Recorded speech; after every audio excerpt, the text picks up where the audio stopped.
just because it seems like I'm getting a little bit better, it may not necessarily be true.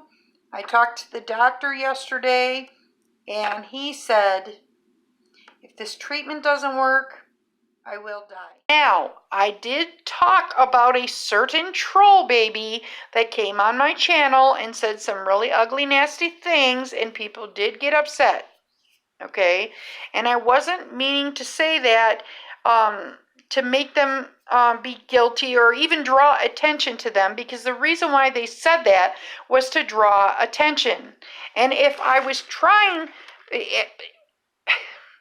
by saying it, I was actually working against myself, because they're trying to get attention.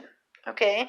And this is the reason why I'm not going to tell you who it was, but the person, if I would have told you everything the person said, you would have gone over to that person's channel and bashed the living crap out of them, and it would have made them angry and given them even more of a reason to hate on me and to do evil and ugly things to me. And this is what I feel. If you are so low that you're going to say, if you're so sick inside, and I don't mean sick inside, if you're so miserable in your life, okay, that you have to pick on somebody that's sick, it is obvious to me that you need some love, okay? And the best way for me to handle that is by giving love. It's not by taking on the problem, because then I would become part of the problem. I want to be classy, right? It's not very classy, and I don't agree with people that bash other YouTubers. I don't. That doesn't mean I don't love them dearly, but I do not agree with YouTube bashing. Have I said to other people, I really don't like what that particular YouTuber does? Absolutely. But the deal is I'm not going and bashing them to all my fans. I'm not going and bashing, and I'm trying to do this with style and grace. I'm just as human as you are, okay? And I'm trying to face this with style and grace. And I'm gonna send positive and love in the air. I'm gonna bless that person and hope that that person finds some fulfillment in their life, okay? Because I'm telling you, I have found fulfillment in my life. And it looks like my life is falling apart right now, but I have found that when I'm loving to everybody in my life, even the homeless people, when I'm downtown Chicago and I'm driving for Uber and Lyft, I set my intentions to be loving to everyone and to see everyone and be loving to everyone. And if I gave them $1 to each homeless person, I would be broke by the end of the day. But what I do is I go and buy packets of cookies and I give them to the homeless people. Sorry, I'm a little, I give it to them, and I'm not giving it to them because I recognize them as a homeless person. I'm giving it to them because I recognize them as a being, as a person, okay? A person that maybe they're going through struggles in their life. That's not my business. But they are a human being. And whether you live under a bridge or you drive a BMW, you are a real person. You have hopes and dreams, just like me. You have goals, and maybe you're on the wrong path in life.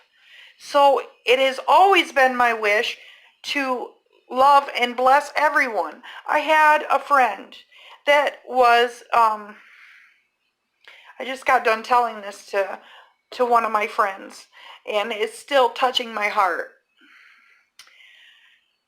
I had a friend. His name was Bill. And Bill would go to everybody, and he would be loving to just absolutely everyone. He would say, "Hey, Mandy, how you doing?" And I would be like, "Yeah, hey, buddy." And then he would remember my kids' names, and he would remember absolutely every single thing about them. But he would not understand basic things. He was like a high-functioning, developmentally disordered or developmentally disabled person. And he was a blessing. And he would bless everybody. He would go and spread love and kindness to everybody. And when he passed away, I decided, I understand people go to funerals and they need that time to mourn. But I didn't want to mourn him as far as, oh, I miss Bill's body. Because I feel that Bill is still with me in my heart every day. And I want this to go to everybody. If my body is not here, I am still with you every day. Okay? And what Bill would do is he'd constantly spread love. And how can I treasure his memory and not make it all about me and my mourning? So I decided to see absolutely everyone, whether you are homeless or not, everybody with the eyes of love, okay? And people have accused me saying kindness is one of your downfalls, but I disagree. When the room is all dark and a light is turned on, the light doesn't have to fight the darkness. It just shines away the darkness, okay? And I feel that if I'm just loving to everybody, I need to be smart, and like lock my cars, get insurance policies, but I don't need to be walking around afraid, oh, that homeless person might beat on me. When I first got this Uber job, people were like, "Oh, you're a woman and you're driving in Chicago. It's so dangerous." And I'm like, I'm not going to live my life in fear every day. I'm just going to do my job and know that I am safely held by whatever higher power I have. My higher power is God. But I mean, I don't care. There are people that have a rat as their God. There are certain Aborigines that believe a rat is their God. Okay? And that's what I believe. I believe that I'm safely held every day.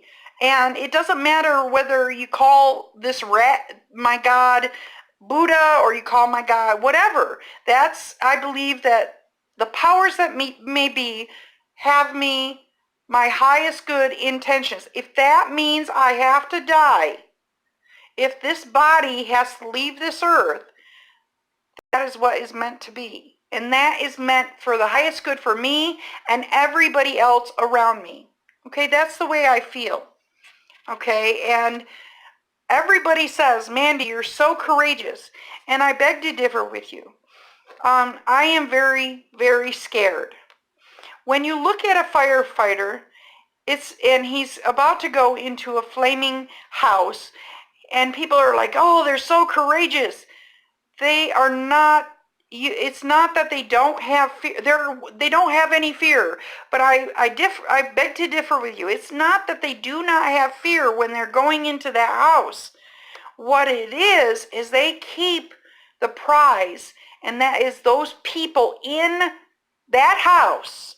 They keep that. That's the higher than whatever their personal scaredness, that's not what is important, is saving those lives. And so I'm just telling you, I'm one of these people that try not to live my life in fear and walk around, oh yeah, and I try not to, I get scared? Yes, I do. Do I have trolls and problems with trolls. Yes, I do. But I am not going to turn around and sink to that person's level and act like what they are doing when they are doing that is actually, I feel like they're looking for attention. They need love in their own life. And the best thing I can do is to, instead of putting them on blast, because if I put them on blast, then I'm just giving them attention. Okay? If I just love them and let them go on their lives, and maybe one day they'll figure this out, you know? And I wasn't meaning to upset people. I just was trying to point out that a lot of people jump to conclusions when you have a disease. They think you're not healthy enough. Maybe you ate too many beef jerkies, you had too many preservatives, you have bad genes. I do not have any of those. The whole fact of the matter is I am unlucky. I just got unluckiness. That was the hand that was dealt to me. And the best way to face that particular problem, am I scared? Yes. The best way to face that particular problem is with style and grace.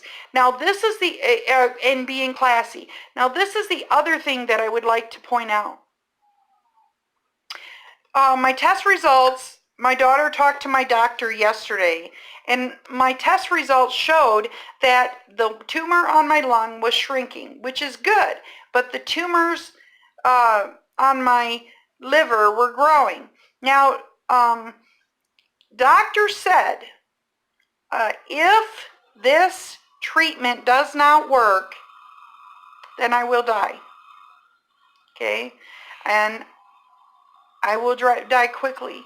Okay? Because I'm not going to go for chemo and radiation for the last days of my life, because chemo and radiation is not going to save my life. Okay? It's not. Okay? But he said he is confident that he's confident in the fact that he's already seen some progress on this little spot on my lung, and sometimes we backpedal and it gets a little bit worse before it gets better. But I didn't know this. I'm like, because I hit the ground, oh, I'm feeling better.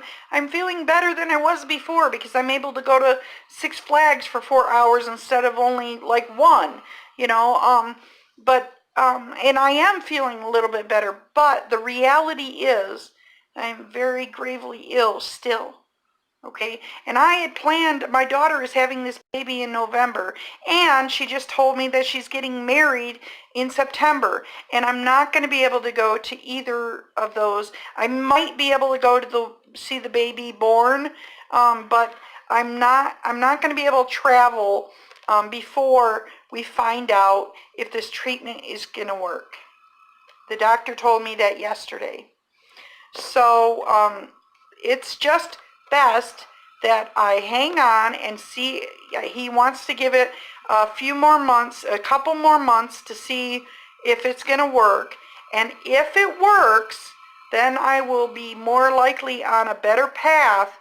And then the only thing, if it works, the only thing that will be stopping me is if for some reason I have a bad reaction to the treatment, then and it doesn't work, and I have a bad, it could happen 5 years down the road. I could end up having a bad reaction.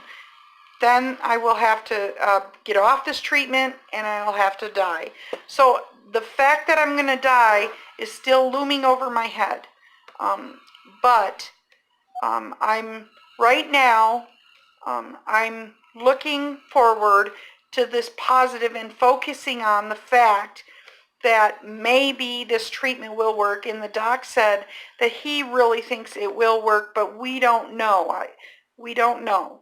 So I just want to give you guys all the facts of what's going on, and I don't want people misconstruing what I say, and I don't want people trolling over and I don't know if I've done 2 videos on it and people are still end up trolling me. I haven't had anybody on my last video troll me, but I just want you guys to know this is the way it is, and I appreciate you guys. I love you dearly.